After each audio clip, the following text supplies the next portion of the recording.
বাবা রে, একটু শোন। হ্যাঁ বলো। তোর যদি কাউরে পছন্দ হয় আমাকে একটু কোষ।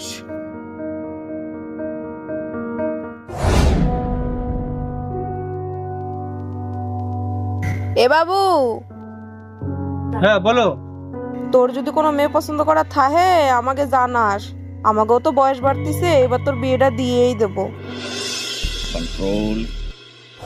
হ্যাঁ, তুমি ওরা কইছিলে? কইছিলাম তো, তুমি কইছো? হ্যাঁ, আমিও তো কইছিলাম। এ বাবু, হ্যাঁ তুই তো কিছু জানালি না, তোর পছন্দের মাইয়ে কিডা? আরে বাবা ক, লজ্জা পাইস না, তোর পছন্দের মায়েরা কিডা আমাকে জানা। আরে দূর, আমি আর কি কব। আমি রয়েছি তোমাকে ভরসায়, আর তোমরা করছো আমি মায়ে পছন্দ করে রাখছি কিনা।